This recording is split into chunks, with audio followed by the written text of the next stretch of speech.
Hello everybody and welcome back to We're Going for Goldbridge. It's good to be back. I've enjoyed doing the Call of Duty. Thanks for everyone who's been watching that. Some people have said, why have you stopped doing it day to day? And to be honest with you, and you've got to be honest, I've found it quite difficult to be doing it day to day because it was a bit of a mental strain to do that. So I just felt like I needed a freshness, and we'll just see how regular they become again. But yeah, it was just coming down on top of me a little bit. I mean, it's very difficult, this lockdown, and I think you've got to find things that work for you, whether that's structure, things you enjoy. And I do enjoy doing this, but I felt I was getting a bit stale, so I just wanted to take a few days off. So thank you for that. Also, look, I just want to say straight away that there's a few things that I've sort of observed. I did find it hard 2 nights ago. I nearly did a video when Boris Johnson went into intensive care. I was really worried about that because I don't know how deep you go into this, but as I've said before, I feel like I should get a job as a doctor after this because I understand so much about this virus from absorbing things in like a sponge. And what I do know is that if you go into intensive care, there's about a 50% chance that you're going to die from a lot of what the stats are saying. So, well, I don't know what Boris Johnson's like as a person, but you don't want your Prime Minister to die of it. It's symbolic and it's not something that you want. So that bothered me a little bit. But what also bothers me, and I've got to say this to start off with, it really bothers me and it makes me very angry, is that my daughter, who's about 12, she's got a phone, obviously, and she came down the stairs this afternoon and it was quite a sunny day and she was playing us this clip. And it's this female sort of authoritative Cockney accent making out that they're in the NHS. And it's scaremongering, and it's gone around WhatsApp, and it's going around WhatsApp groups, and they talk there like you could believe that they're in the NHS, like a nurse or something like that. And they're basically saying that from Thursday, people won't be able to get ambulance no matter about how hard they are. Ice rinks all around the country are being used as morgues. Masses of people are dying under the age of 20. It's a load of shit. It's a load of shit. It's not true. Don't believe any of that because it's not true. But this is going around WhatsApp. And I didn't really take much notice to this yesterday because I saw it mentioned in the news yesterday that WhatsApp were limiting how many things can be forwarded. And the mind boggles at whoever this woman is and whoever's behind that they think, I'm going to record a load of bollocks and send it around to scaremonger people. There is no end. And maybe it went up on Facebook and it was money to... I don't know. Or maybe they're just sad fucks. But realistically, there is no end to how far certain people in life will delve deep into the mire, into the shit, to spread stuff around. And it's sad. It's really sad, and it's not true. The reality is we are having a lot of death at the moment, but there's nothing that's really being kept back because we don't live in democracies like that. We're not a communist state or whatever you want to call it. Things can get swept under the carpet, but not like this. Most of our mainstream media is sat on its arse, scratching its arse with nothing to do. There's nothing they would like more than to get a hint of some sort of cover-up, which there isn't. So it's a load of crap. Be very careful what you're reading out there. What you're getting is from the mainstream media is the truth. We are in a pandemic, we are in a crisis, but it is not this scaremongering that people need. It's a disgrace and it's not good. It isn't good. Let me feed in. I've got a story to tell you as well, which you might like. But let me just also say as well, I do feel like the last couple of days, if I'm absolutely honest, I do feel like, and I don't know how many of you feel like this, I do feel I've described this as a pause button, and I've got your questions to answer, which will be good. We've been looking forward to that. I do feel like this is a pause button. I used to have a VHS. I grew up with VHS tapes, your little cassettes that you put in and you can pause it. We can all pause our Sky or our Virgin. And we are I've described this from very early on that we're pressing the pause button. And I've used it as a way to try and make people feel a little bit better because we've hit pause, we'll hit play again, everything will come back that we want. And I totally agree with that. But I can't lie when I say that, I had my birthday this week and it's been great. My wife and the kids have made it absolutely brilliant, but it's restrictive. It is restrictive. And if you want to get married or a christening or whatever, it's restrictive. Or you want to see family members, it's restrictive. And I must admit, I think this week I've resented that. I have resented it for the first time. I totally understand it. And I'll never stop telling people to stay in and stay safe because the more people do it, the better. I tweeted it today and it's true. I go out for one walk a day and I take my middle daughter and I take Seb out, and then on the afternoon my wife goes out with my oldest daughter and the dog. So we comply by that. But it's a nicer weather, and I've noticed this week that we normally just walk round the corner there's a little duck pond, feed the ducks, walk back. I've noticed over the last couple of days a lot more people out. A lot more people need to do their exercise, I get that. But those little meter sticks that you get, that's probably not a meter, but you know what I mean. That's about 12 inches, isn't it? But seriously, these meter sticks that you used to have at school, I feel like sticking a couple together, walking along with it like that, and when a runner comes that close to me, like they always seem to do, spurting out their unfit, like constipated cow breath on me as they run past because they need to get out and exercise, I'm going to grab one of these sticks, stick the 2 meters out and clothesline the fuckers, because I don't get it. When I'm walking on the street, like people cross over the other side or we cross over the other side, there is an etiquette that was learned very quickly. But these runners, you know what it is? I hate running. I bloody hate running. And I'll tell you what, when you're running, does anybody really enjoy it? But when you're running, you're basically running on empty. You're knackered. You cut corners. You don't cut corners on where you're running. You've always got a set thing, if you're a proper runner, how long you're going to run for, where you're going to run to. But etiquette and everything goes out the window. If you've ever been a runner and you're in a rhythm and you approach a road, the last thing you really want to do is stop and be waiting for traffic. If there's an opportunity, you're running out in front of a car if it's safe. And what I noticed with these runners is that they're running along and the etiquette of 2 meters is just out of their headset because they're knackered. They're knackered, they're getting their fitness in, and the last thing they're thinking about is, I've got to move 2 meters over, because it's energy they don't want to exert. So they come running past you really close, and it just pisses me off. I get really... If you're in a supermarket, I get it. You're running the gauntlet in a supermarket, it's risky. But I don't like this. I don't like this bloody fitness fanatics who, go bombing past you or running past you. I'm like, yeah, you could spread it. You might. I've got no symptoms. I'm Mr. Superfit. Yeah, you might be asymmetric or whatever they call it. You might have it, but you don't express anything. But you're bloody gobbing on everyone else. It really pisses me off. Hey, please stay 2 meters away from me, because that is the guidelines. Don't care how much you're trying to stay fit. I really don't. But yeah, I do sort of resent the fact that... So I understand why we're doing it. I know why we're doing it. A lot of people are dying. We all know people who are dying, or have heard of people who are dying, and it's very, very sad. But I do sort of start to resent the fact, and I thought that's just total honesty. I think everybody does resent the fact that we're losing time. You don't know how long you're going to be here. I even thought today, imagine if you're somebody like Christmas time, January, you go to the doctors, you've been feeling a bit ill, and they say you've got 6 months. This is just dead time, isn't it? This is just time that you can't do much. And we haven't got that. I don't think I've got that. I hope many of you haven't got that. But we are losing time. And, I would normally go on holiday in the summer. And that's a luxury. I can live without that. I've lived without holidays when we didn't have much money. But I would have expected to go on holiday this summer. We were going to go Centre Parks at the end of March just for a weekend. Loads, and when you add it all up, loads of things. Daughter's football, loads and loads of things. She was going to have a trip in May that she'd been looking forward to for months, with the school, a night over in London, etc. All these things gone that you don't get back. So I do resent that a little bit, but I totally understand it. But the positive is, there is a positive to this, which is why I said it. The positive to this is, I think we as people are going to come out this so much better. I think our mindsets are going to be so much better for it. I think things we thought we needed before we'll realise we don't need. I think things that we took for granted we will appreciate more. So I don't think anything's going to go back the same. I interviewed somebody today for the United Stand, and I'm not going to give you their name away, but I really respect them. They're a legend in relation to Manchester United.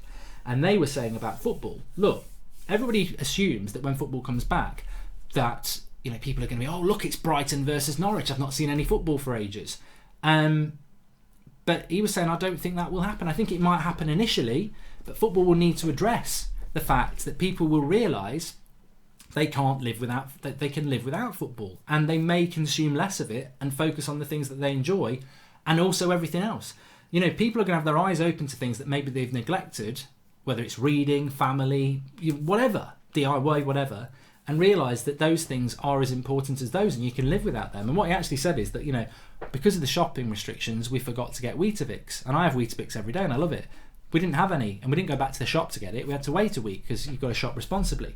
So I had granola, and I realised I like granola, and I didn't miss the Weetabix that much as I thought I did. And that's the thing. Our mindsets might change in a positive way. I'm going to take some of your questions, but I want to tell you a story. A lot of people seem to be obsessed at the moment with when we're going to come out on lockdown. And to me, as much as it does I resent this because I just think it's a natural thing to do, and I get it. I really get it. I'm not like resenting it and saying I'm off outside to see my family or anything like that. No. I totally adhere to what we've got to do. I just sometimes like is naturally. I just think this is tough. It's tough. It's a battle, isn't it? And it's a tough battle we'll all get through. But this people wanting to know when lockdown's going to start when we've not even hit the peak in the UK. As far as I'm concerned, I've got no aspirations of us getting any hint of lockdown stopping until the end of April. I've always thought April, we're locked down, day to day is going to be the same, this is what's happening. When we get to May, maybe we can start to think, maybe by the end of May, things will change and maybe we'll get that countdown. But people are obsessed about getting there. And the thing is, when you see a target and it's moving, it becomes even more frustrating. And I thought this reminds me of a story. When I was out in Mallorca, me and my mate, we went on our first ever holiday. I've told people about this holiday before and fate and how that holiday led to change in my life. I'm not going to go over that ground, but when we were on this holiday, a couple of young lads, I think we were 17, 18, and first holiday of freedom. I remember a funny story. I remember getting bloody homesick the second night I was there. Stupid prat, freedom and money and drink and debauchery and whatever you want to call it. It was probably the best holiday I've ever had, until I got married, until I met my wife, of course. But so we were out. And we met these girls, and the next day we quite liked them, but we'd liked the other girls from the other nights, and we said, do you want to meet us down the beach tomorrow about 4:00? And considering you don't get in from a night out till about 5:00 in the morning, 4:00 in the afternoon isn't late, and it's still hot there. So we went down the beach at about 3:00, hung over sunglasses, we're knocking a ball about, one of them tennis balls. We used to do this all the time. We'd go and stand in the shallow bit of the pool right in front of where there was a lot of girls and just play bat and ball, because we were quite good at it, and we thought we had good bodies in them days, even though we probably looked like a couple of drain pipes. But anyway, these girls did turn up. We were quite surprised. We were like, will they actually turn up? They might have the mentality of us of thinking, it was a good one night, let's see what you get tonight. But they did turn up. So we went and got one of them pedalo boats. And the way me and my mate had this friendship, we would sort of wind each other up. You would never think I'm that sort of person to wind people up, would you? So he used to wind me up anyway. And we were doing stuff, and obviously these girls, we'd been out on a night out with them. That's where we'd met them with drink. This was like sober stuff. So you're trying to get a one up all the time. You're trying to, banter each other. And we'd taken a football with us. So I took the piss out of him about his height or something, and he never liked that. So he grabbed my sunglasses and he threw them in the sea. And I was like, I jumped in to get him, but I don't like sharks, and you're always quite deep with a pedalo. So, and I liked those sunglasses, so I jumped in and I saw him sinking down, but I jumped in with half a breath and I had to come back up, and then I went and I looked down and it was just pitch black, and I was like, there could be a bloody shark down there. I love them sunglasses, but I ain't diving down for him. So I got back on the thing and I was in a right mood. One thing about me is, and my wife and friends will tell you this, that I love winding people up, but I hate it when people wind me up. So I was sat there, I was really pissed off. I said to him, you come out, you don't really know what to say. I was like, I really liked those sunglasses. And he was just laughing his head off. And I was like, you fucker. And also, he'd won. The girls were laughing. He'd won the banter. I'd lost the banter, he'd won the banter. And I was just pissed off. I was like, my fear of sharks had prevented me going deep to get them, and he'd got the last laugh. And I sort of festered on this for a couple of minutes, and I was like, oh yeah, it's fine. We just started doing the pedalo. To the extent that this new girl I'd met was probably thinking, he's a moody git. I'm off out tonight to meet someone else from Hull. And Hull, exactly, relegation. But it's but I was thinking of a plan, and I suddenly thought, you know what, I've got to win her back, and I've got to get that little shit back to me. And all I remember is, as I'm pedalling along with my feet, I'm looking across, and he's there in his sunglasses with a little smug smile on his face, and I thought, you little fucker. But I thought, I can't just grab him and pick him up and try and throw him in there, because one, although he was small, he was quite tough, and I thought, we're both going to go in, and then I might get hit by a shark. So I thought, you know what, I've got a good idea.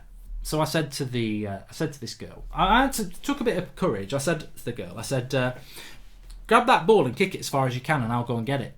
And she did it. So I jumped in and I knew she wouldn't be able to kick it far. She did one of those, where they tried to kick it full on and it slipped off their ankle. Hardly went in a court at all. 2 meters probably max. Dived in on the ball, grabbed it, jumped out within seconds. No sharks getting me. They got to be waiting for me. So I get back in and I says, I bet you couldn't do that. And he said, bollocks. So I booted it because it was his ball. And he went, I ain't fucking getting that, because I you know what, I can play football. I must have booted it a good, I didn't overdo it. I could have booted it 50 metres, a proper Schmeichel kick. I did it about 10. And he went, you little, he said, you can go and get that. I said, mate, I ain't getting anything. And I just sat back there. We had some cans. I just sat, I'm not going to get your ball. Look what you did to my sunglasses. And he was like, oh, fucking idiot. And I knew what he would do. He wasn't going to leave the ball because it was an Adidas Tango. So he dives in to go and get the ball. As soon as he dived in to get the ball, I let him get about 5 metres halfway there, jumped into the pedalo seat and started pedalling. So it's hard work, but when you're trying to piss somebody off and you are driven and stubborn, you can move one of those pedalo things on your own because you've got a little rudder anyway. It's not like people are thinking I'm pedaling one side and it's just going round and round, not going anywhere. You've got a little diverter, so I'm off. And I realised that it was bloody hard work, but I was doing it quicker than he could swim. But he didn't realise until he got to the ball. So he'd done 5 metres to the ball before he turned around and realised I'd done about 7 metres the other way. So now he's got to swim 17 metres. He's going mad. We're too bloody deep to be pissing about. Anyway, the girls actually thought it was funny. So I was like, this is great. If they'd have said, oh, that's really dangerous, you better stop, I probably wouldn't have stopped anyway, but I might have thought about it. But they were laughing. I was like, don't worry, I'll let him back on. We'll just have a little bit of fun here. Think about my sunglasses. So they're laughing their heads off. And he's swimming towards the boat, and he's like, it's going mad. You fucking idiot! I'm gonna smash your head in. I was like, well, I ain't letting you on your boat. If you know, like when suddenly you get quite small, I'm not letting you on the boat. Then am I? I'm not gonna let you on the boat if you're gonna do that. Of course, I'm not gonna let you on the boat. So I'd let him get. I figured it out. He was swimming about, for every few pedals I did, I was probably doing about 4 metres, and I could figure out with the swim. I'm doing the feet. I'm not even in a pedalo, and I'm doing the feet. And I figured what I could do. So I let him get to within about 2 metres, and then I blasted it. And he'd just try and reach, and he wouldn't do it. And I did this for I did it for a good 10 minutes until I just went, you know what? You fuck it. You can swim back. And I blasted it off, and I left him about 20 metres. And yeah, don't ever throw my sunglasses in the sea. Don't ever throw my sunglasses in the sea. By the time he got on, he was absolutely knackered. And the best bit about it is, he was getting so angry. And I was like, I'm not letting you on now until you calm down. Because you're going to get on, we're going to have a fight. And it's not these girls' fault. And they've had a laugh. We've all had a laugh. I've lost my sunglasses. And he was like, I don't fucking care. I don't care. I'm not bothered. I'm still going to... We're having this out. Until he was so tired that he actually did... say, just let me on, all right. And I just let him on. I gave him a beer. I said, I tell you what, I'll pedal all the way back to beach. And you've learnt a lesson there, haven't you, you little shit? He was too tired to do anything. And I just thought, win. And you know what? The girl I was with just got in next to me and did some pedaling as well. Win-win. Absolutely win-win. I enjoyed that story. I mean, I actually went back there pissed off about my sunglasses, but by the end of that story I felt like I'd won again. That's the great thing about winning. You can relive your wins, and I enjoyed that. I really did enjoy that. So I feel a lot better now. I hope you all do as well. I wanted to do some of your questions, but I'm filming this and it's 10 to 8 and I've got to do the United Stand at 8 o'clock. So what I'll do is, next one, I'm going to do everyone's questions because there was some good ones. But we've all learned a lesson there. Don't throw people's sunglasses in the sea if you're on a pedalo and a ball, and that other person who threw it will want that ball back, and then you're going to kick it in and just keep pedaling. Karma police. And also, just don't go on a pedalo if you're scared of sharks, because I remember we went out on pedalos a few years ago with our kids, and I've probably told this story before, and it was one of those pedalos with the slide on it, and everyone was going in the pool, going in and everything like that, and I went on it, and my brother-in-law, as I was halfway down the slide, shouted "shark," and you see them cartoons of people swimming in the air. Like, I was just like, why would he ever mention a shark? He's quite serious. Like, he would never mention that. And I'm about to go into the sea quite fast down this slide. I don't think I even hit the sea. I was like on that slide, spinning and swimming in the air. And if I did hit the sea, I've never got out of it so fast. Yeah, don't like sharks. Don't like sharks. It's all to do with Jaws. Anyway, thanks everyone for watching. Smash a like. I'll speak to you soon on this one. And I hope you enjoyed the video and I hope you're doing well.